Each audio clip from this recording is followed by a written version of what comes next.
mentari secerah sang pelangi, sambutlah kami sang pengubah negeri. Guru bergerak pasti, berbagi dan mengabdi, religi dan mandiri, solusi untuk negeri. Bergerak cerdaskan bangsa, gotong royong dalam satu irama.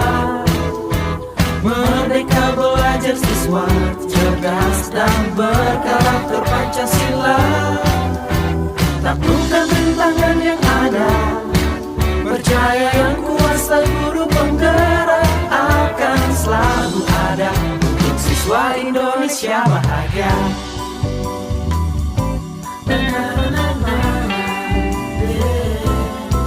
Sehangat sang mentari, secerah sang pelangi, sambutlah kami sang pengubah negeri. Guru penggerak pasti, berbagi dan mengabdi, religi dan mandiri, solusi untuk negeri. Bergerak cerdaskan bangsa, Gotong royong dalam satu irama. wujudkan cita-cita siswa, cerdas dan berkarakter Pancasila. Taklukkan rintangan yang ada, percaya yang kuasa guru penggerak akan selalu ada yang siswa Indonesia bahagia.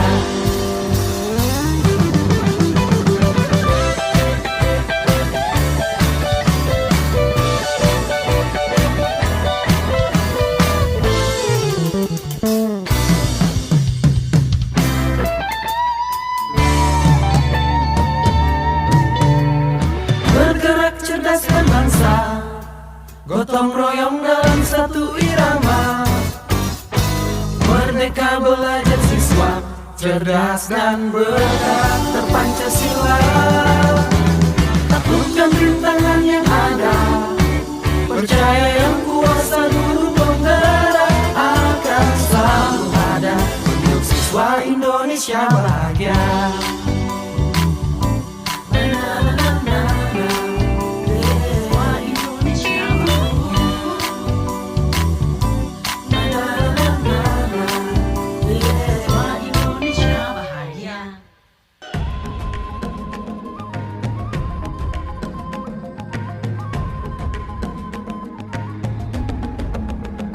Bangun dan bukalah matamu, saatnya meraih mimpimu. Arahkan pandangan ke depan, Tuhan kan menuntunmu. Sadarilah masa berganti, tantangan kan kita hadapi. Bergandeng tangan untuk negeri, era kita menanti berseri. Kita belajar Pancasila, kita bernafas dalam sila-silanya. Kita belajar Pancasila,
tekad kuatkan hati, negeri ini memanggilmu kawan. Belajar bergerak berbagi untuk negeri, bergerak maju mendirikan. Bergerak mengharap pada pelajaran, ajar potensi tingkat prestasi, lahirkan profil Pancasila. Belajar bergerak kita menjalin kolaborasi.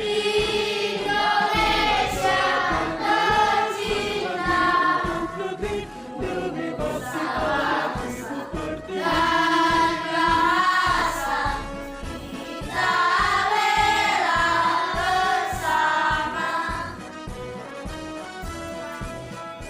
Bulatkan tekad kuatkan hati, kawan berbagi untuk negeri.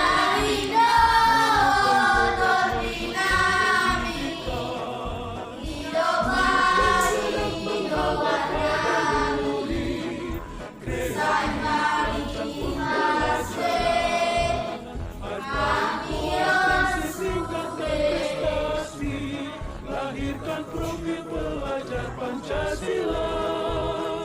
Belajar bergerak berbagi untuk negeri, kita menjalin kolaborasi. Belajar bergerak berbagi untuk negeri, demi bakti pada Ibu Pertiwi. Belajar bergerak berbagi untuk negeri, kita menjalin kolaborasi. Belajar bergerak berbagi untuk negeri, demi bakti pada Ibu Pertiwi. Demi bakti pada Ibu Pertiwi.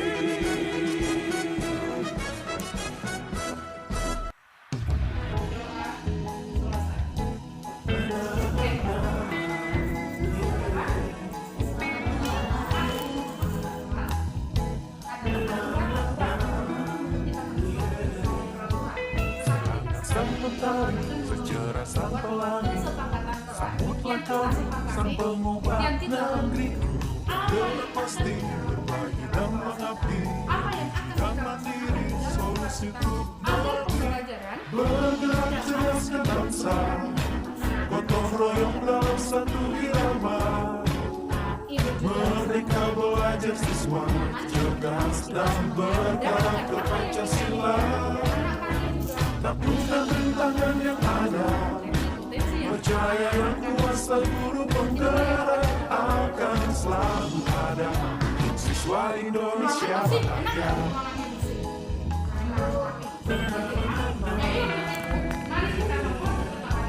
Dan ibu minta buat anak ibu buatkan kesepakatan keras kamu tuliskan di post-it yang sudah disampaikan tadi. Waktu dan sekarang persilakan. Buat tidak ada tidak terserah tentang apa kesepakatan kelas yang akan Wujudkan cita-cita siswa, cerdas dan bergerak ke Pancasila. Taklukkan rintangan yang ada, percaya yang kuasa guru penggerak akan selalu ada. Siswa Indonesia bahagia.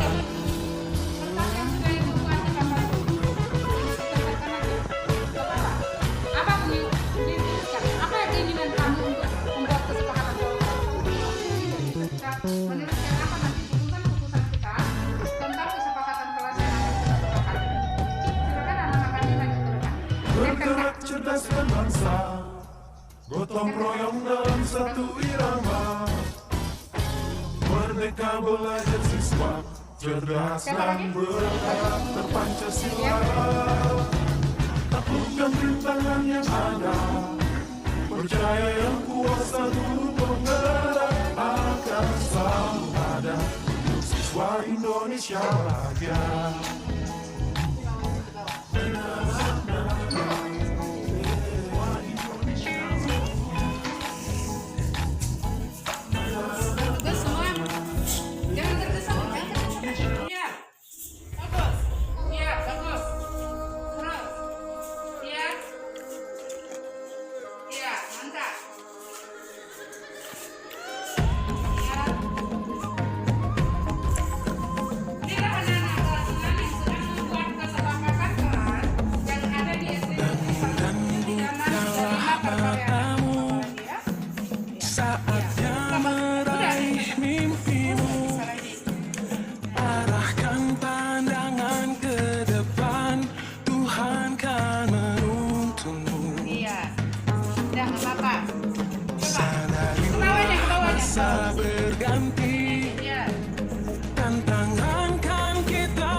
bergandeng tangan untuk negeri. Ya, terus di bawahnya Era lagi. kita menanti berseri. Kita belajar Pancasila. Kita bernafas dalam sila-silanya. Kita belajar Pancasila. Ayo kita jaga untuk Indonesia. Bersatu Terus siapa dalam lagi? perbedaan. Oke. Terpegang Baik, anak-anak ibu tangan berlari. ini yang kita inginkan. Coba dulu salah satu anak kami untuk mempercepat kesepakatan kelas yang ada di papan tulis yang sudah kita buat. Kita tulis yang ini. Sudah membacakan apa yang ada. cerdas Satuan itu. karakter itu kita. Berjuang dan harus berani. Kita terus torehkan prestasi. Baca yang mana yang mau kau pilih, yang mau kau baca? Oke, coba baca. Apa katanya?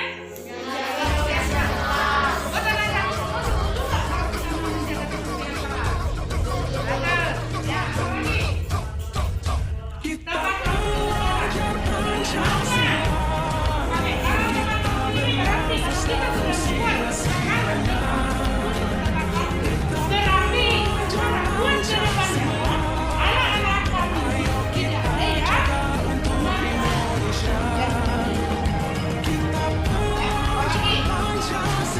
lagi memakai seragam.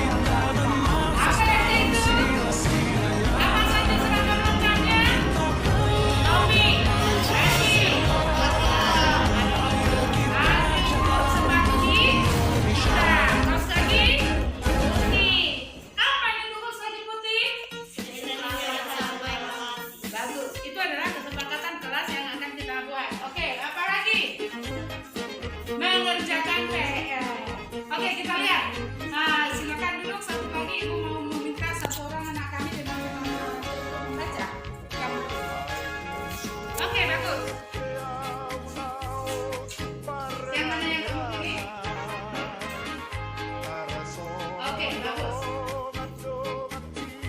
Bertanggung jawab. Kalau apa itu yang dimaksud dengan bertanggung jawab anak kami semuanya? Melaksanakan pekerjaan yang sudah menjadi yang harus kita kerjakan. Bagus. Apa lagi? Saling menghargai. Kira-kira contoh yang saling menghargai kira-kira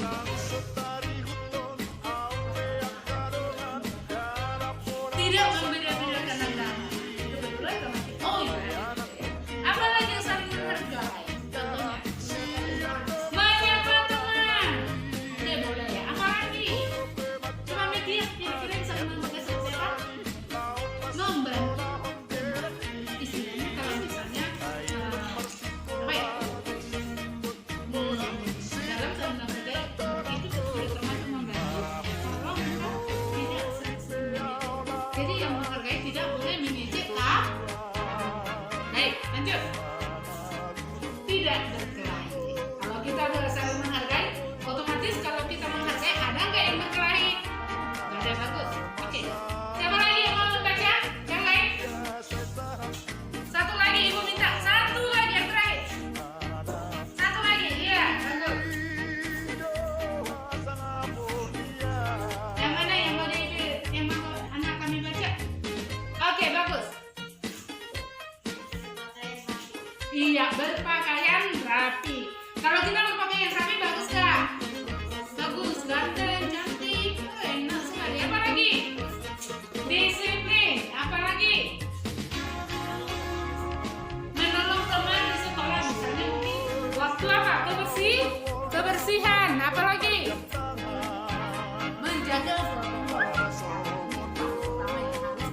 Siswa anak kelas 6 sedang menuliskan kira-kira apa yang akan menjadi mereka buat untuk kesepakatan kelas di ruangan ketika kita akan belajar dan kesepakatan kelas yang akan dilaksanakan selama pembelajaran berlangsung.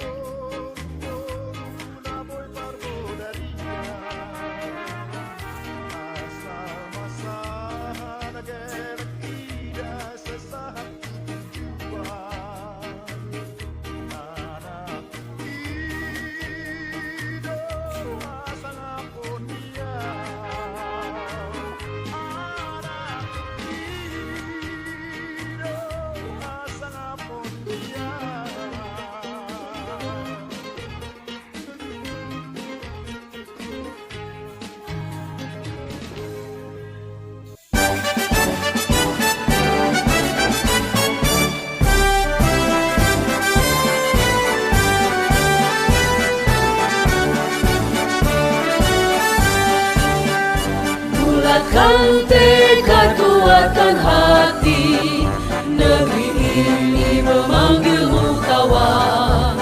Belajar, bergerak, berbagi untuk negeri, guru penggerak majukan pendidikan.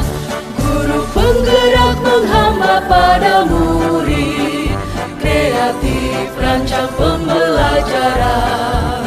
Hargai potensi, tingkatkan prestasi, lahirkan profil pelajar Pancasila. Belajar, bergerak, berbagi untuk negeri, kita menjalin kolaborasi. Belajar, bergerak, berbagi untuk negeri, demi bakti pada Ibu Pertiwi.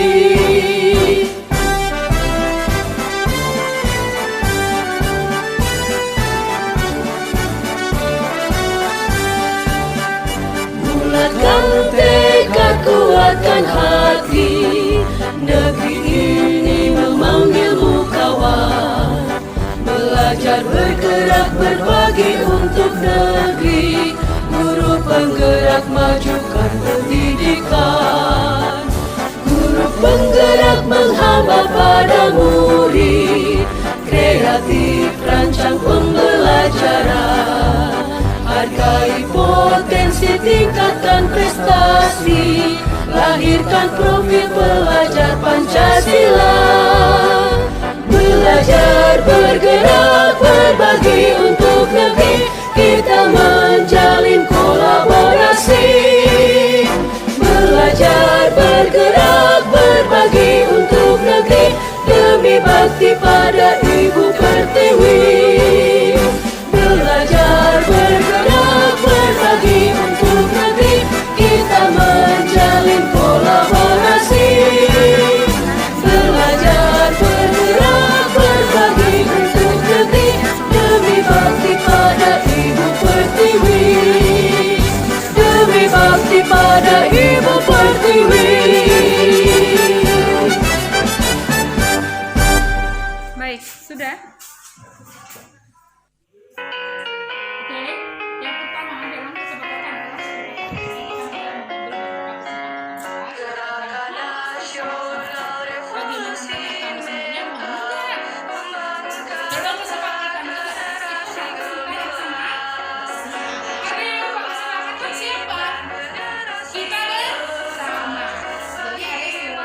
dari kita untuk kita bagi kita. Oke, demikian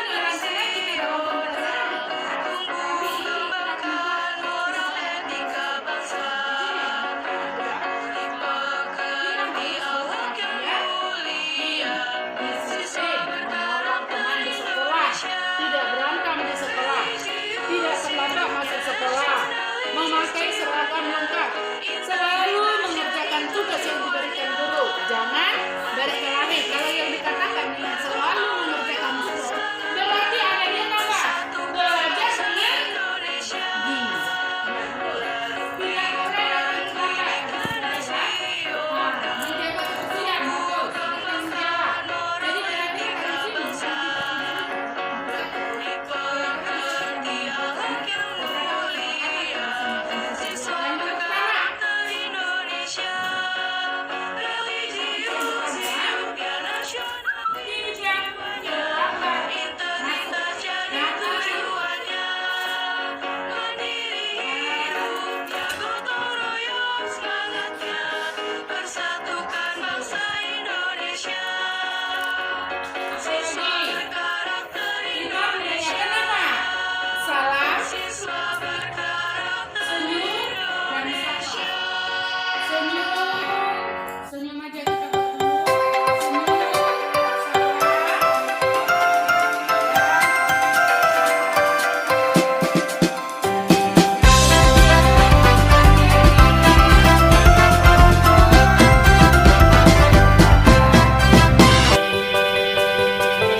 matamu, saatnya meraih mimpimu.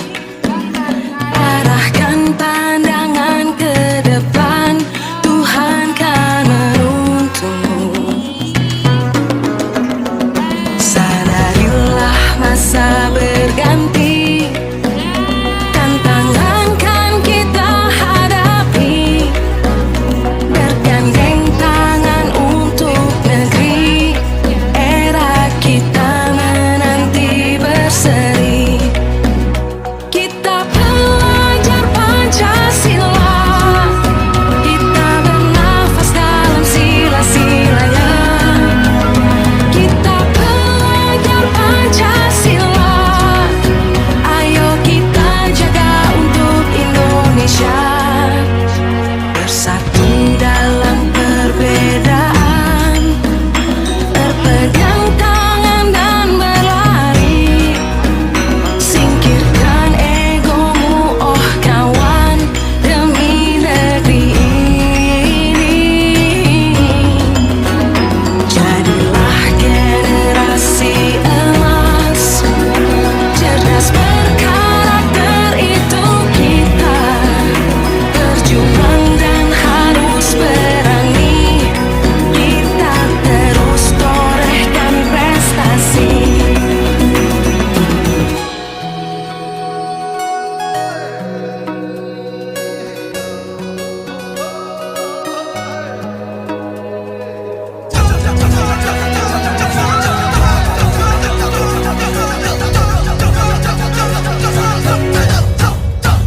Kita belajar Pancasila, kita bernafas dalam sila-silanya.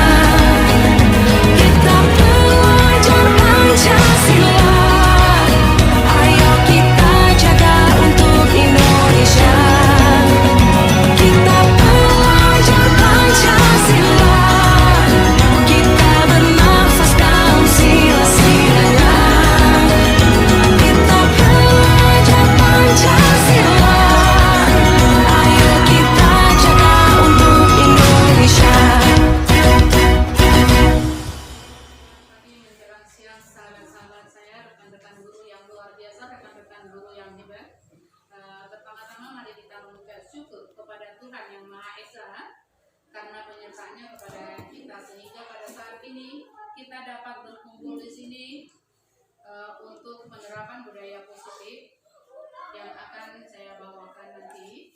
Dan pertama saya ucapkan terima kasih buat kepala sekolah yang kami hormati, yang sudah memberikan kesempatan kepada saya untuk mensosialisasikan penerapan budaya positif, dan juga rekan-rekan guru semuanya yang sudah memberikan kesempatan kepada saya untuk menjelaskan tentang penerapan budaya positif, di mana pada siang hari ini kita akan memulai rapat kita mungkin seperti biasa yang sudah kita lakukan. Yang pertama-tama mari kita berdoa, dan doanya akan dibuka oleh Ibu Ringo. Nanti setelah itu akan ada dua patah kata dari kepala sekolah. Kemudian nanti akan saya menjelaskan tentang penerapan budaya positif, dan setelah itu nanti akan ada sesi tanya jawab. Mungkin ada pertanyaan dan saya akan mencoba semampu saya untuk menjawab atau memberikan solusi dari pertanyaan yang akan disampaikan kepada saya nanti sebagai narasumber pada siang hari ini. Dan nanti akan ada doa penutup, kami serahkan nanti kepada Ibu Burning. Untuk itu kita akan memulai acara kita pada hari ini, sosialisasi penerapan budaya positif. Sebelum masuk ke sana, saya memberikan kesempatan ke doa sama Ibu Ringo.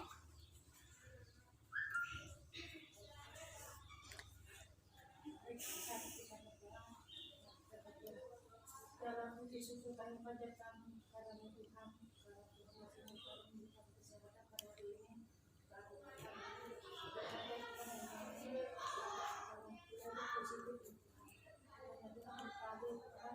Kegiatan yang telah menerapkan kepada kami, memberi kami ilmu Tuhan, berbagi ilmu Tuhan. Ilmu itu bisa kami terapkan Tuhan, dan bisa kami buat kepada anak kami juga kepada masing-masing kepada kami Tuhan, bagi masukan hidup melalui kasih yang positif kepada kami Tuhan. Hanya padamu Tuhan, kami ingat rapat kami Tuhan dari awal sampai akhir. Hanya padamu Tuhan kami serahkan diri. Amin. Seperti Bapak kata dari Ibu Kepala Sekolah, kami bersyukur. Terima kasih. Selalu kita bersyukur kepada Tuhan Yang Maha Esa karena kita masih diberikan kesehatan. Dan untuk selanjutnya, semoga Tuhan tetap memberikan kita dalam keadaan sehat, begitu juga keluarga kita. Untuk melanjutkan, ya, untuk memberikan sesuatu buat kita, saya melanjutkan dari tadi yang namanya ya, sosialisasi budaya positif oleh Ibu Panjaitan. Memang hari-hari yang lewat Ibu ini sudah mengatakan kita ada dulu rapat untuk mensosialisasikan ini. Saya bangga sekali, ya. Saya bangga sekali baru ini guru mengajak kita untuk rapat. Bangga karena apa? Ini adalah demi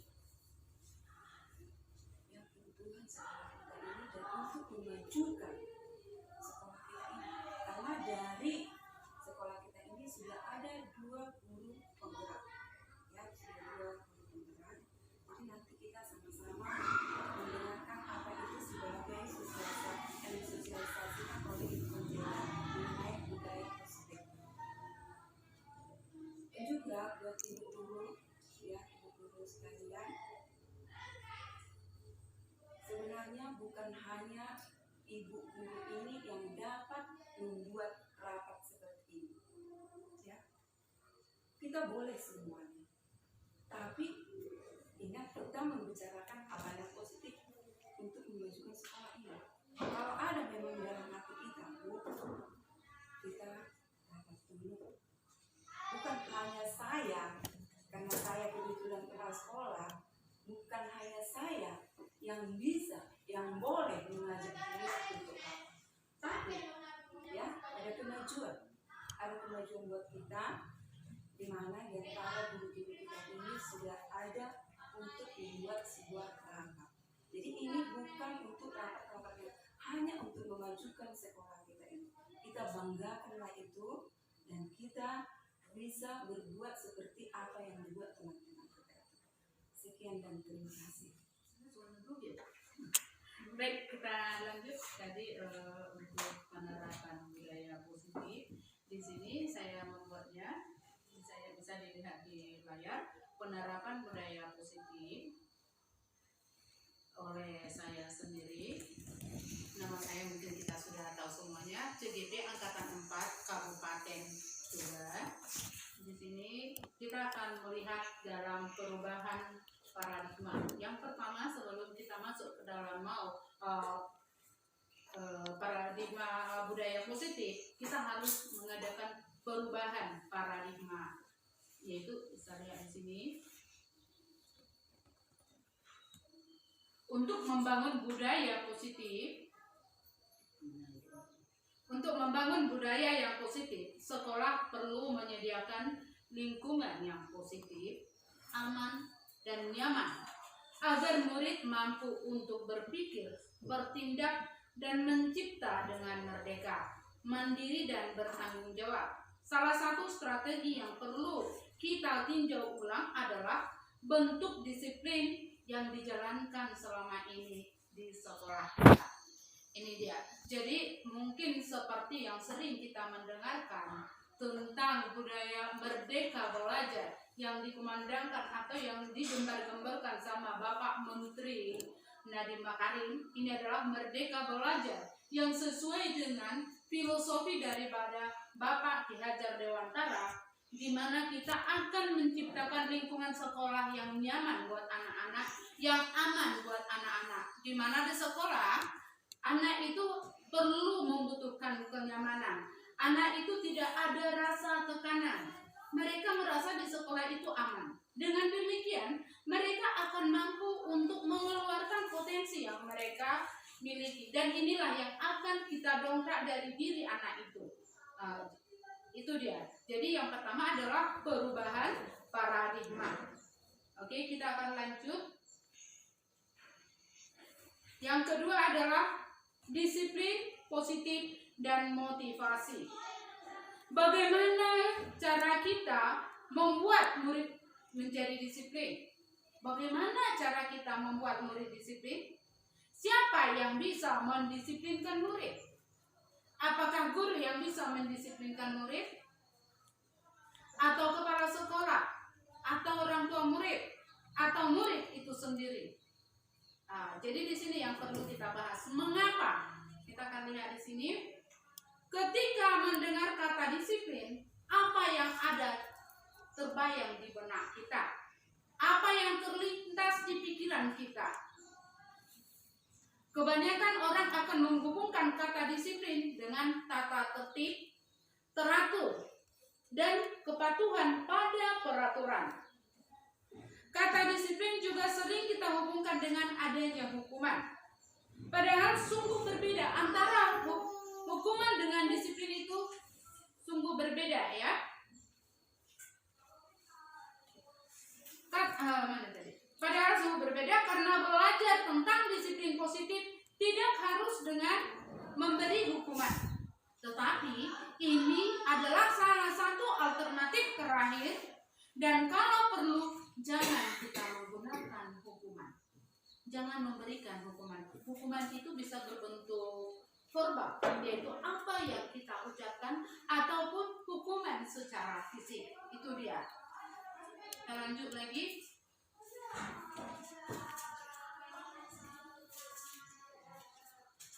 Ada 3 motivasi perilaku manusia, dan ini mungkin motivasi perilaku manusia bisa dikatakan untuk belajar. Apa itu yang pertama? Yang pertama, untuk menghindari ketidaknyamanan atau hukuman. Kadang-kadang anak-anak itu belajar, kita paksakan mereka. Mengapa mereka mau belajar? Mungkin yang pertama, motivasi yang mereka rasakan adalah agar mereka tidak kena hukum. Itu adalah motivasi perilaku manusia, dan mungkin juga ada motivasi kita yang seperti itu ya. Jadi mereka mau belajar karena hanya takut kena hukum atau takut kena omelan, seperti itu ya. Yang kedua, apa motivasinya? Yang kedua adalah agar mendapatkan imbalan atau penghargaan dari orang lain. Ini sering kita lakukan untuk anak-anak, dan mungkin anak-anak itu mau belajar karena mereka membutuhkan atau mengharapkan imbalan. Mungkin ini salah satu yang mengharapkan imbalan anak kita di rumah. Kalau anak kita jadi juara, oh nanti kalau kamu jadi juara, aku bawa, mama bawa jalan-jalan. Itu merupakan memberikan imbalan. Ya. Jadi anak itu mau belajar dengan sungguh-sungguh karena mengharapkan adanya imbalan. Ya, agar mereka, aku bisa jalan-jalan, misalnya mau ke Bali, mau ke Bandung, atau mau ke yang di tempat kita, ke CBA. Nanti kalau dapat rapot, itu merupakan imbalan, dia dapat belajar karena ada termotivasi untuk mendapatkan sesuatu. Ini adalah motivasi perilaku manusia yang tingkat kedua lebih tinggi daripada menghindari ketidaknyamanan. Apalagi motivasi manusia yang tingkat ketiga, yaitu untuk menjadi yang mereka inginkan dan menghargai diri sendiri dengan nilai-nilai yang mereka percaya. Dan inilah tugas kita sebagai guru. Kita mencoba untuk memotivasi anak-anak kita agar anak-anak kita itu memiliki motivasi yang ada di tingkat ketiga, yaitu untuk menjadi orang seperti apa yang mereka inginkan. Aku mau belajar agar aku bisa seperti ini kelak. Aku mau belajar agar aku bisa mengerti. Inilah yang akan kita coba untuk membangkitkan motivasi yang pada diri anak. Kenapa kita tahu? Semua anak itu memiliki keunikan sendiri. Semua anak itu memiliki potensi-potensi yang berbeda. Kita tidak bisa memaksakan kepada seorang anak. Jika anak tersebut dia pandainya di matematika, kita harus bisa memaksa dia untuk bisa bernyanyi. Belum tentu orang yang bisa matematika bisa. Ada yang pandai bernyanyi tetapi dia tidak pandai untuk bermatematika. Inilah potensi-potensi yang akan coba kita bentuk, kita arahkan mereka. Itulah tugas kita sebagai guru untuk mengarahkan anak tersebut sesuai dengan kemampuan yang mereka miliki. Jadi inilah yang akan motivasi yang ketiga untuk menjadi orang yang mereka inginkan. Kalau dia pandai menyanyi, mari kita arahkan mereka menjadi seorang penyanyi, tetapi tetap dalam koridor norma-norma kesopanan. Dalam koridor dia tetap menjadi seorang murid yang memiliki profil pelajar Pancasila. Oke, kita lanjut. Untuk membentuk mungkin ketiga keyakinan tadi atau motivasi itu, apalagi terutama yang ketiga, kita bisa membuat keyakinan kelas. Mengapa harus keyakinan kelas? Mengapa bukan peraturan kelas saja?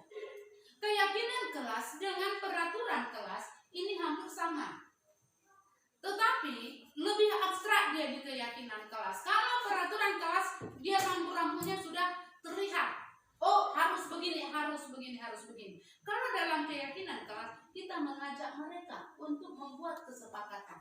Mengajak siswa-siswa kita untuk membuat kesepakatan. Kira-kira seperti apa kelas ini dibawa?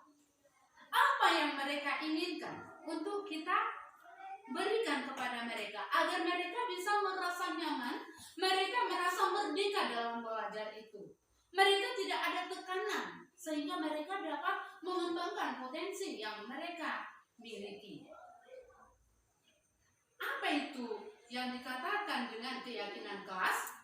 Yaitu nilai-nilai kebajikan atau prinsip-prinsip universal yang disepakati bersama secara universal, terlepas dari latar belakang suku, negara, bahasa, maupun agama. Suatu keyakinan akan lebih memotivasi seseorang dari dalam atau memotivasi secara intrinsik atau maksudnya dari dalam hatinya itu ya. Seseorang akan lebih tergerak dan bersemangat untuk menjalankan keyakinannya daripada hanya sekedar mengikuti serangkaian peraturan. Dan ini sudah mulai saya coba di dalam kelas saya. Memang tidak ada yang langsung sempurna, semua punya tahap. Dan ini udah mulai saya coba dan saya lihat ada sedikit perubahan daripada yang sebelumnya. Kita lanjut.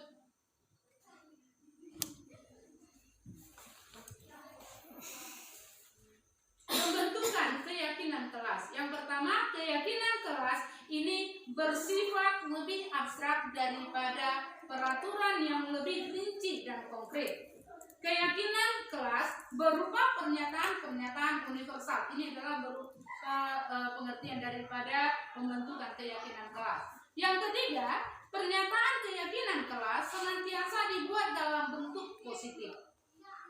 Keyakinan kelas hendaknya tidak terlalu banyak, sehingga mudah diingat dan dipahami oleh semua warga kelas.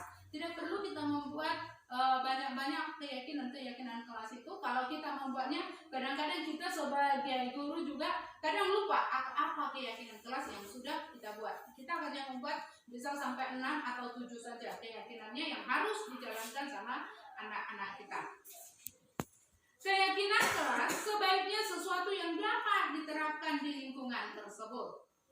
Semua warga kelas hendaknya ikut berkontribusi dalam pembuatan keyakinan kelas lewat kegiatan curah pendapat, bersedia meninjau kembali keyakinan kelas dari waktu ke waktu. Salah satu contoh keyakinan kelas ada saya buat di papan tulis, yaitu keyakinan kelas yang sudah kami buat. Yang pertama itu datang tepat waktu, senyum, salam, dan sapa.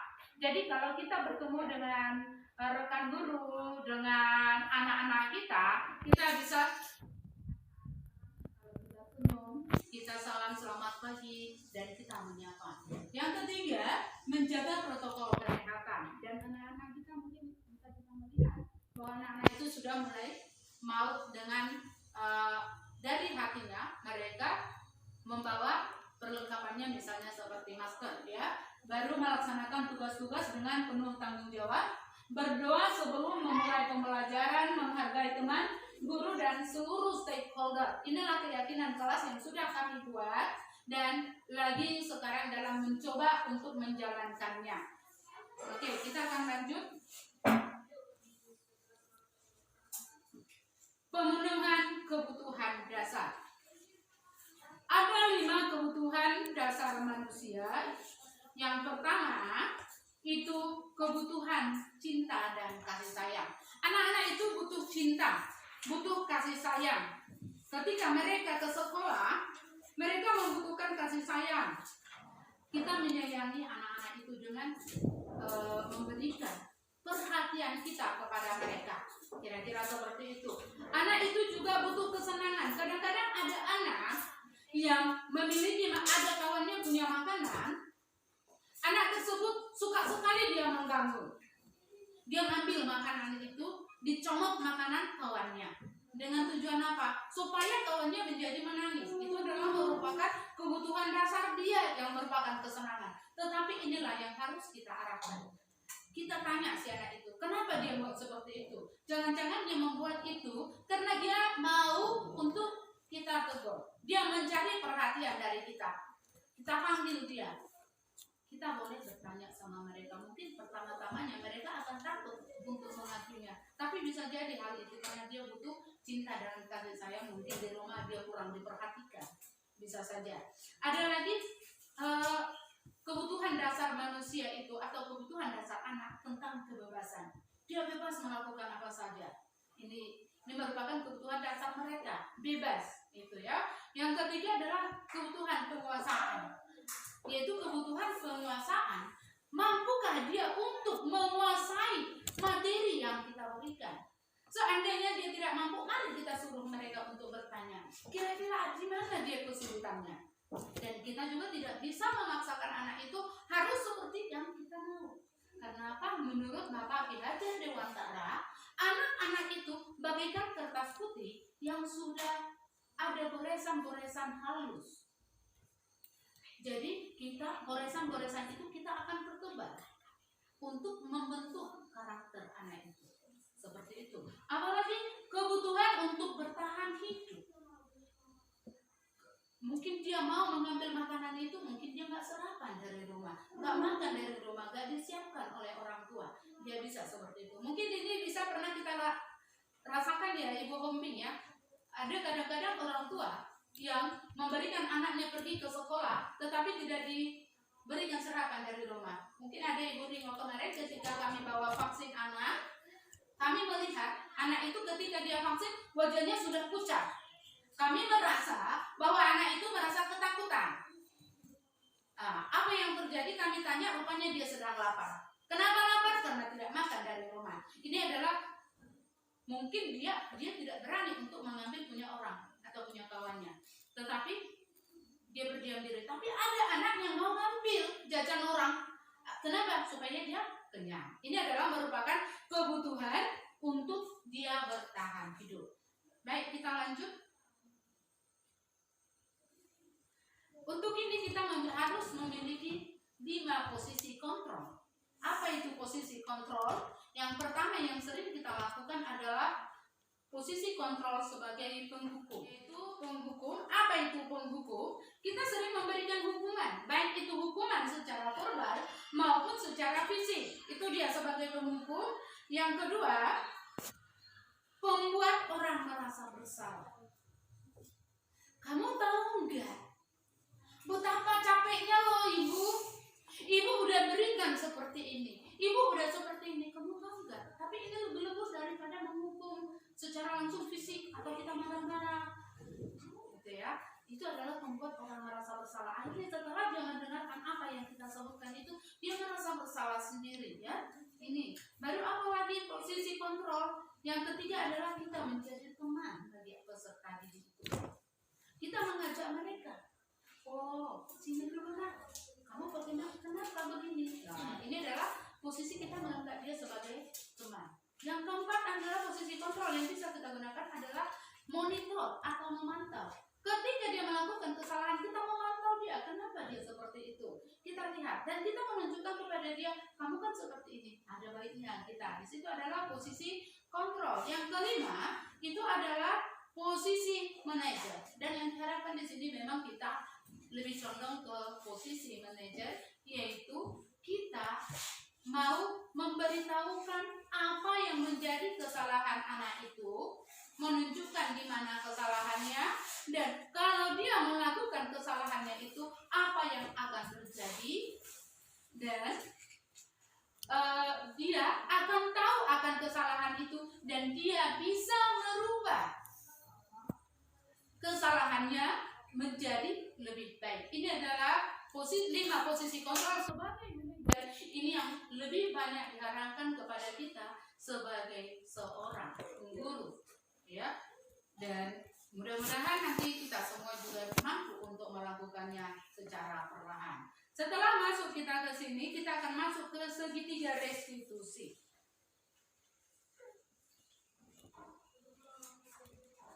Apa itu segitiga restitusi? Dan apa itu restitusi?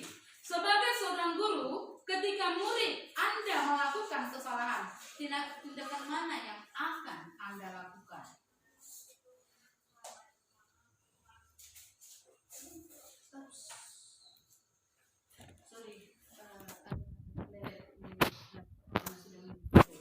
Yang pertama, Anda menunjukkan kesalahannya dan memintanya melihat kesalahannya baik-baik. Yang kedua, Anda mengatakan, kamu seharusnya tahu bagaimana kamu harusnya bertindak. Kemudian kita mengingatkan murid kita akan kesalahan yang sama di waktu sebelumnya. Kita akan bertanya padanya, kenapa kamu melakukannya? Sesuatu yang seharusnya tidak kamu lakukan. Atau kita akan mengkritik dia atau mendiamkannya. Kadang-kadang ini hal yang sering kita lakukan. Kalau kita sudah kalah kamus atau habis kamus untuk menghadapi, sering kita menjadi membiarkannya. Tapi apakah itu yang akan tindakan yang kita lakukan? Kita lanjut.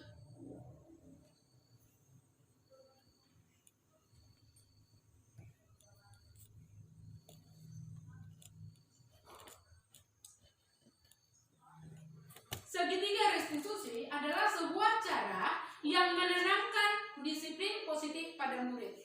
Apa itu restitusi? Restitusi adalah proses menciptakan kondisi bagi murid untuk memperbaiki kesalahan mereka sehingga mereka bisa kembali kepada kelompok mereka dengan karakter yang lebih kuat. Apa restitusi tadi? Proses menciptakan kondisi bagi murid untuk memperbaiki kesalahan mereka sehingga mereka bisa kembali pada kelompok mereka dengan karakter yang lebih kuat. Restitusi juga adalah proses kolaboratif yang mengajarkan murid untuk mencari solusi untuk masalah dan membantu murid berpikir tentang orang seperti apa yang mereka inginkan dan bagaimana mereka harus memperlakukan orang lain. Ini di sini dikatakan restitusi adalah proses kolaboratif yang mengajarkan murid untuk mencari solusi untuk masalah.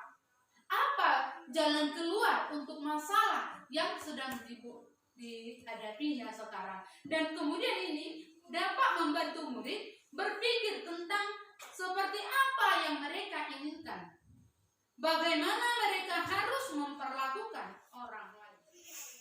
Pengalaman dan pembelajaran yang saya dapat setelah saya menerapkan konsep budaya positif.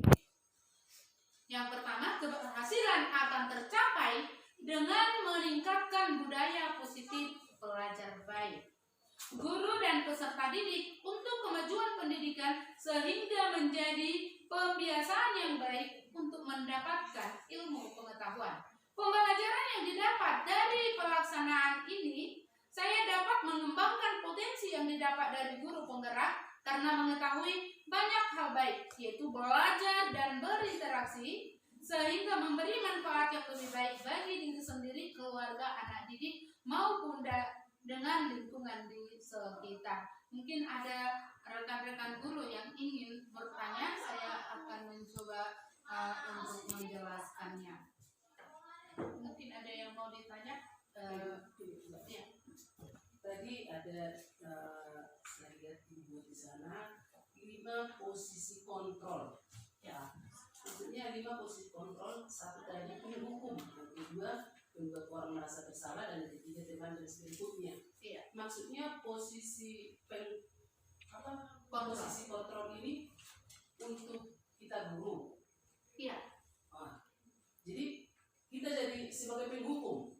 Bisa jadi penghukum, bukan mesti bisa kita memilih dari 5 posisi kontrol itu, bisa kita memilih salah satu atau beberapa kategori yang ada di posisi kontrol itu yang bisa kita terapkan. Sebagai penghukum juga kita bisa melakukannya jika itu diperlukan, tetapi kalau boleh jangan sampai melakukan posisi penghukum, kira-kira seperti itu. Oke, jadi maksudnya aku ini ya, maksudnya kita menggunakan posisi 5 posisi kontrol ini, jadi kita itu sebagai guru bisa kita sebagai penghukum. Ya. Yang kedua bisa membuat orang merasa bersalah. Tolonglah dijelaskan kembali yang ini ya. Yang membuat orang merasa bersalah. Oke, baik. Terima kasih Bu. Pertanyaan yang luar biasa dan saya akan mencoba untuk menjelaskannya. Membuat orang merasa bersalah. Misalnya si anak tidak mau menulis. Sementara kita kan sudah mengajari dia, membimbing dia, tetapi dia tidak mau tahu. Kadang-kadang waktu kita menyuruh dia untuk menulis, dia cuek bebek. Seperti itu, kira-kira seperti itu. Jadi kemudian kita akan mengajak anak itu, kita bertanya kepada si anak, kenapa kamu gak mengerjakannya? Kenapa kamu gak mau menulis? Kamu tahu nggak? Kalau kamu gak menulis, kamu itu akan menjadi bodoh. Kamu tahu nggak, kalau kamu gak menulis, kasihan nggak sama ibu? Ibu udah capek lo ngajarin. Ibu susah-susah habis suara ibu lo. Jadi dengan seperti itu kan dia mungkin anak itu, bagi anak mungkin yang mau merasa sadar, dia akan merasa iya ya, gara-gara aku ibu ini jadi kena marah. Kalian tahu nggak, kalau gara-gara kalian ribut, ibu kepala sekolah marah sama saya. Kalian kasihan nggak sama aku? Itu kan udah kita mengatakan kepada anak itu. Gara-gara mereka, aku yang kena imbasnya. Jadi anak itu mungkin akan merasakan perubahan. Mungkin ini bisa kita lakukan agar anak itu merasa dia mau melakukan apa yang kita mau. Itu adalah posisi kita, posisi kontrol yang membuat anak merasa bersalah. Tetapi tidak semua orang anak yang mau merasakan itu adilnya aja. Emang berpikiran ada seperti itu. Jadi posisi kontrol yang mana yang bisa kita lakukan? Itu maksudnya. Ada lagi Bu?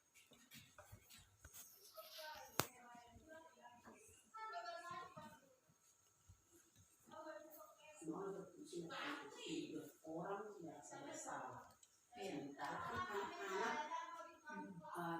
tidak penting kita buat menjadi merasa bersalah. Jadi contoh untuk orang mengerti kan penghukum. Si anak ini yang kita jadikan penghukum atau kita yang bisa menghukum anak pada apanya sebenarnya ada saatnya kan dia bisa kita hukum. Walaupun hukuman bukan berarti harus pakai ini. Nah seperti itu yang kurang mengerti saya. Jadi nggak apa-apa kan Bu? Nggak apa-apa. Itu justru saya senang sekali. Senang saya berbagi dan mudah-mudahan apa yang saya bagikan dapat kita bermanfaat bagi kita. Sebagai seorang penghukum, ini juga sering saya melakukannya dulu ya, dan masih sampai saat ini masih mau. Dan mudah-mudahan nanti saya akan bisa berusaha untuk mengikis lebih lanjut. Misalnya, si anak tidak mengerjakan PR. Kadang-kadang kan kita jengkel, minta ampun, karena kita masih manusiawi biasa dan masih dalam berproses ke sana. Kamu keluar, gak boleh masuk. Kalau kamu mau masuk, silahkan. Kamu nanti harus kerjakan di lantai. Kan anak itu kan udah kena hukum yang pertama. Kemudian kadang juga daftar besok nih, kita buat mebelobes. Kita itu kita sudah menghukum anak, tapi itu hukum. Itu penghukum secara fisik. Berarti itulah cara kita mengontrol anak-anak. Itu maksudnya. Iya. Itu. Iya. Oke, mungkin ada rekan-rekan guru yang luar biasa, rekan-rekan guru, sahabat-sahabat saya yang hebat untuk bertanya. ada pertanyaan lain lagi? Pas. Ibu kepala sekolah mungkin. So, saya ada ibu. Asal semuanya hidup. Ya, saya bukan bertanya ya. Karena kita seorang guru sebenarnya, kalau kita pelatihan apa yang dijelaskan ibu ini, semua isi yang dijelaskan ibu ini, semua kita sudah mengetahuinya itu sebenarnya. Kalau kita pun pelatihan itu semuanya, tapi itulah namanya digerakkan lagi guru itu, ya.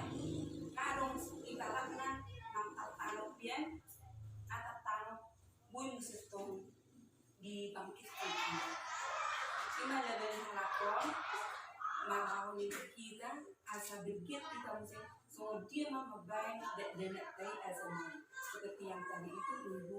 Kalau dulu waktu kita sekolah minggunya parah bukan. Kalau sekarang tidak. Bagaimana lah anak itu supaya senang belajar? Jangan kita dibenci. Kalau kita sempat dibenci atau sempat guru itu dibenci, apapun yang kita berikan pembelajaran, mereka tidak tahu lagi, tidak mau tahu lagi. Makanya harus anak itu kita buat pembelajaran yang menyenangkan. Jadi dalam laris ini sudah isi Nabi Naini, ibu Panjaitan, semua itu sudah kita tahu sebenarnya, sudah kita ketahui itu sebenarnya. Gimana pakannya kalau masih tetap itu perlu dengan nenek berhubungan, tapi kan bentar. Terima kasih buat pertanyaan dan masukan-masukan dari rekan-rekan guru.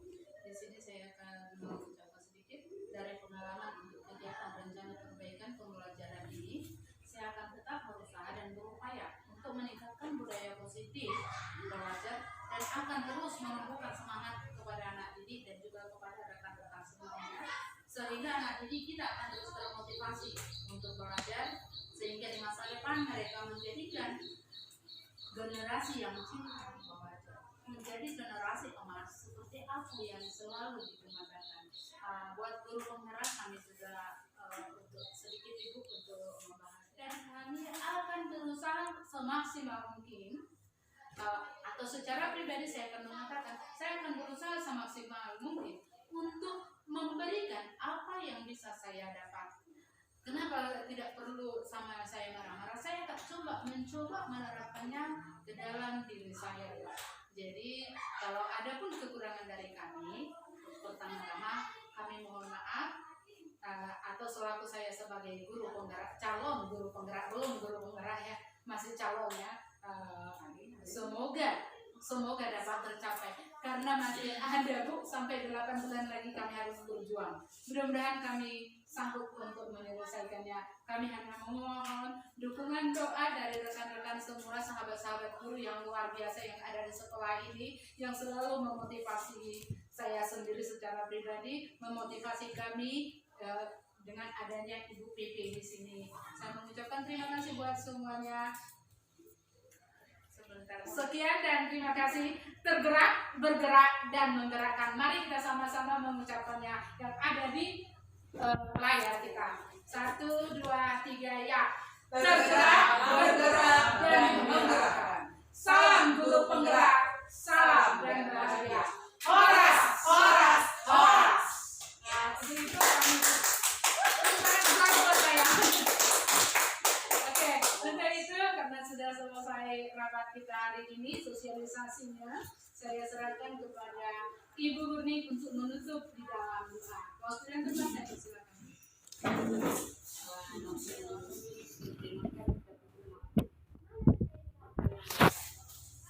Di kata Jehovah, aman-aman orang bangsa juga Indonesia, merudah Tuhan, untuk melatih kehidupanmu. Allah kepilangan mengambil Tuhan, orang ngasih bertolong Tuhan, nama Tuhan yang ambil dan merawat Tuhan di posisi di hari di mana lawan menarimu tidak kena peduli di sini bagi sinar wajah Tuhan semua bila posisi di hari Tuhan di dalam ibu pasti kami menerangkan